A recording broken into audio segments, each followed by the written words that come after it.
Dek gaga pangkau kelino na pugau, tidak ada pekerjaan duniawi dia lakukan sebelum dia mandikan ibunya, sebelum napak jenne indokna, sebelum na timpu indokna. Nanti selesai semua beres urusannya ibunya sampai di kasur, baru dia makan malam.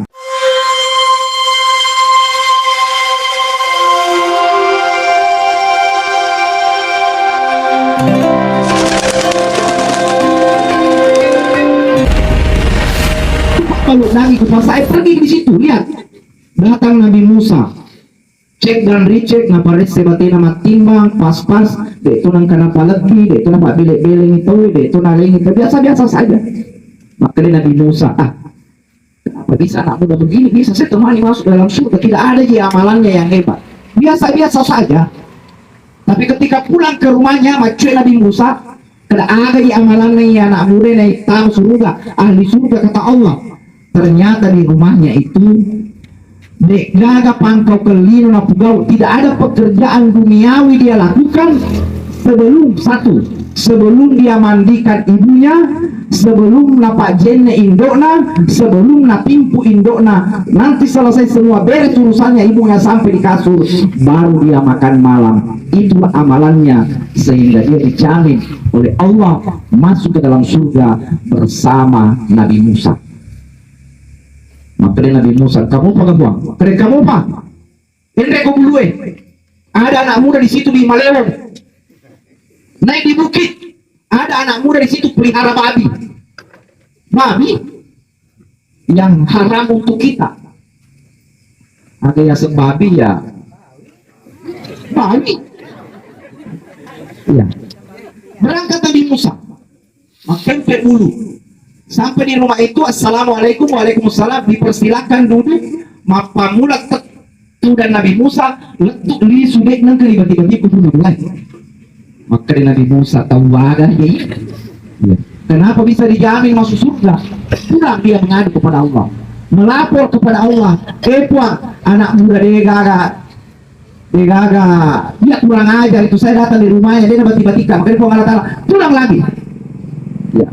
Lain sudah memang, ya dia naik bukit 1 kali, 2 kali, 3 kali, 4 kali, bahkan sampai 5 kali, dia kali tiba-tiba. Akhirnya dia bersabar menunggu sampai maghrib. Naiklah anak muda itu di rumahnya, ditanya oleh Nabi Musa, anak muda, mungkin engkau tidak kenal saya. Saya pernah lato-lato. Ini lato-lato ya.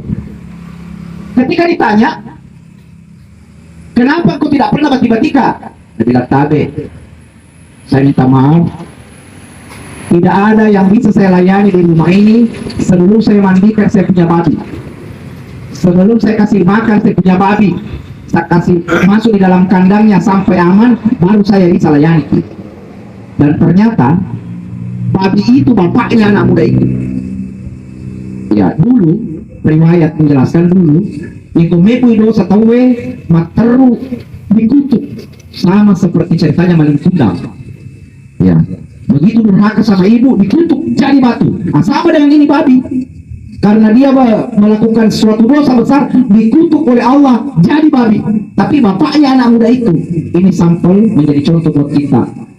Coba kita lihat bapak ibu anak-anak muda, cewek-cewek, cowok-cowok, ini tahu anak muda ini mancaji bawi itu batuanna napakaletbi mo. Bayangkan, mancaji bawi itu batuanna napakaletbi mopi. Tuh banyaknya anak-anak sekarang ya di sinetron, bukan jadi sampah no. Ya maka tak bapak anak mopa masih muda, mamanya ibunya, tetapi dia berani durhaka kepada kedua orang tuanya.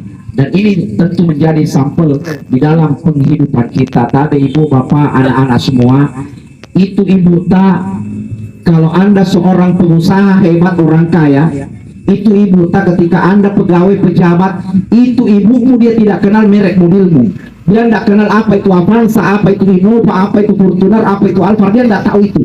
Kalau anda pejabat, dia tidak tahu golongan 2, golongan 3, golongan 4, dia tidak paham. Ibu kita tidak paham itu. Apalagi kumat dara, seperti saya punya mama. Ya, aku bidara mau rumah pamulan dulu, dia tidak paham itu. Ya, golongan 2, golongan 3, kalau kita petugas, jenderalnya, korporalnya, dia tidak paham. Yang dia tahu adalah kamu anaknya. Ini anaknya.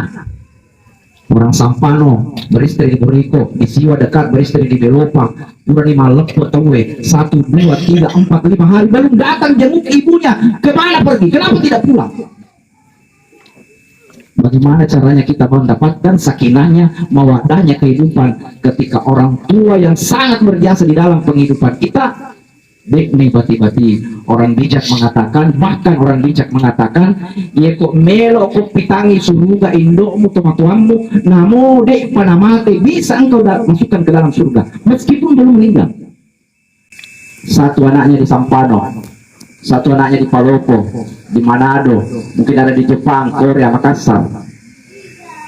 Ketika anaknya yang di Palopo rindu sama ibunya, dia telepon adiknya di Sampano. Tabe tindak, tabe ni maka kareban na ibu Indo, ibu mah disingi, udah tiga tantara kak nono, Palopo mau dari kak setu. Saya rindu, cucunya rindu, menantunya rindu. Berangkatlah ibunya ke Palopo, diantar sama anaknya yang satu. Dia yakininan pada kartonnya, diantar ibunya sampai di Palopo 1 minggu, menelpon kakaknya di Manado. Maka dia kuat dingi ukiringa ku pamali tike aliang tike Indo antar ke Makassar, ke bandara, biar dia terbang ke Manado. Aku perlu isi buangi lumai. Saya rindu mudani manituna mudani akona. Belum apa-apa menelpon anaknya di Makassar, menelpon anaknya di Jepang, semua anaknya merindukan. Itu surga untuk orang tua. Surga atau apa muda di mana anak-anak?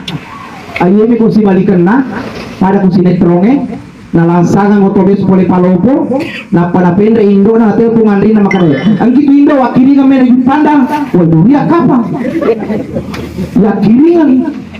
Ini hanya inspirasi untuk kita sebagai seorang anak yang tentu harus mengabdi kepada kedua orang tua kita. Banyak sampel. Uwais Al-Qarni, ya, ini anak muda dikenal orang gila, tidak dikenal di bumi, tetapi dia dikenal di penduduk langit. Di padang itu Indona buta, lumpuh. Uwais Al-Qarni samaktu melo sakti menrek Makkah, tak selen anak-anak tuh. Gimana caranya ini? Tidak bisa jalan, buta. Uwais Al-Qarni, dia beli domba, keledai.